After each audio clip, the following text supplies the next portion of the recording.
안녕하세요. 예수의 비전설교회 안희한 목사입니다. 이번에 마약 혐의로 여러 사람들이 걸려들고 있더라고요. 유명인사들이 많아요.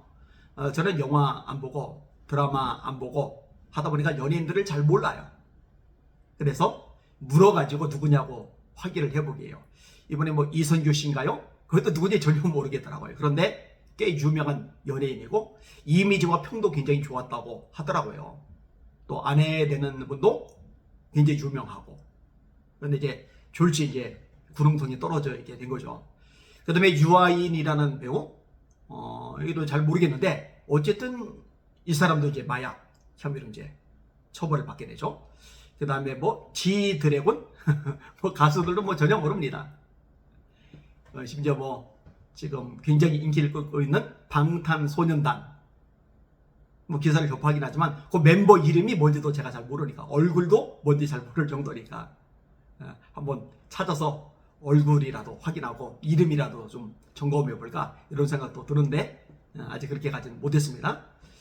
근데 어쨌든 이 지드래곤 요 멤버도 마약 혐의로 이제 걸렸는데, 얘기를 보니까, 기사를 보니까 뭐 변호사비 20억 정도 예상한다고 하더라고요. 진짜 어마어마한 돈을 변호사비로 쓰게 되는 거죠.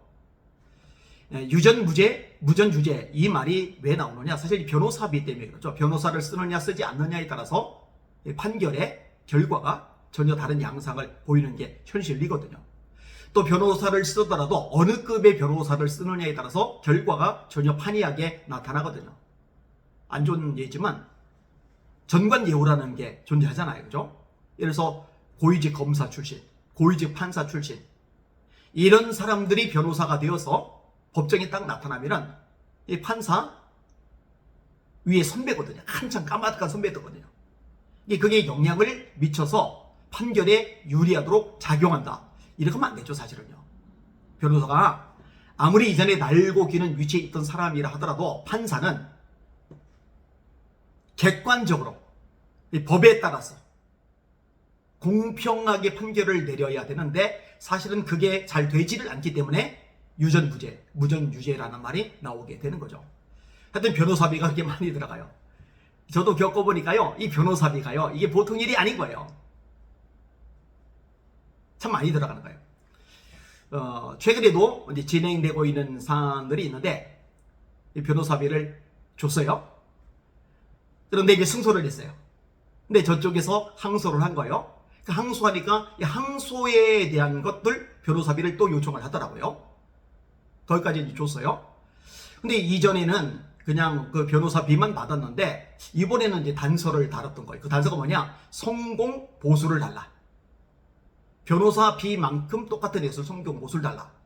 이 돈 가지고 이제 왈가왈부하는 거 그거 잘 못하거든요. 그 흥정하고 줄다리기 하는 거 그거 잘 못하거든요.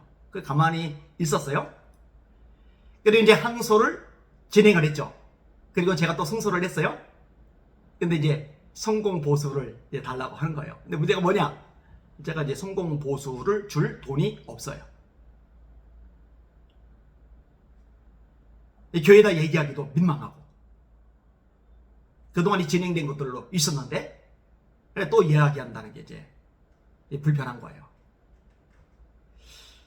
그래서 이제 변호사님하고 이야기를 주고받다가 이제 어떻게 정리를 했냐면요. 전광훈 씨가 전대 1,000만 원을 위로금으로 줘야 돼요. 그 다음에 윤양보 씨가 또 1,000만 원을 위로금으로 줘야 돼요.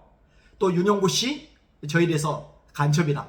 뭐, 포르노 블로그, 포르노 사이트 운영이다. 이렇게 말 한마디 할 때마다 처음에는 100만 원 판결을 내렸는데, 이게 반복되니까 죄질이 심하다고 생각돼서 한 건당 200만 원씩 보상하라고 판결을 내렸거든요.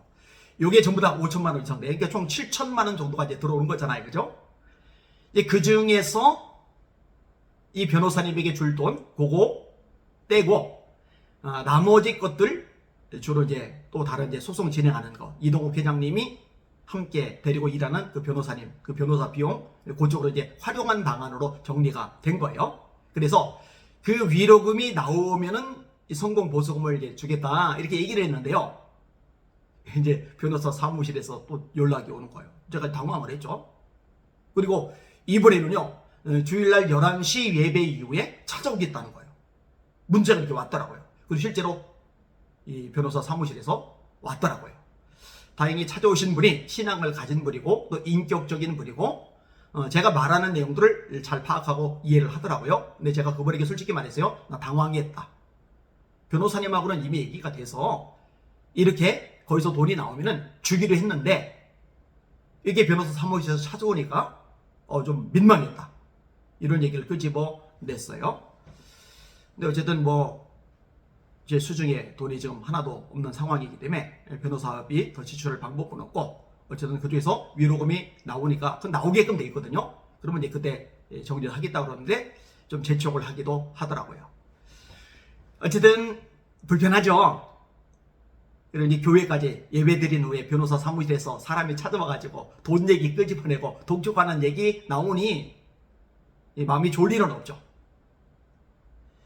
괜히 이제 정광훈 씨하고 얽히고 그냥 그것 때문에 이제 소송 많이 하고 또 괜히 막 앞장선다고 예배 관련해가지고 또 소송 진행해가지고 이렇게 시달리고 이렇게 생각할 만도 한데 사실 그렇게 생각하지는 않습니다. 왜냐면요 진리를 위해서 누군가 목소리를 내고 누군가 앞장서서 싸워야 되고 그렇게 목소리를 내고 싸우다 보면은 공격도 받고 돈도 들어가고 에너지 소모도 이루어지고 이런저런 힘들고 피곤하고 지치는 일들도 겪는 거예요.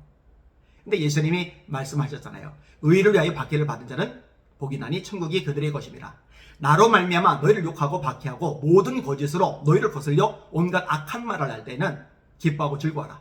하늘에서 너희 상이 크밀이라. 너희 전에 있던 선지자들도 이같이 박해하였느니라. 가만히 있으면은 편하죠. 싸우지 않으면은 아무 염려 없죠.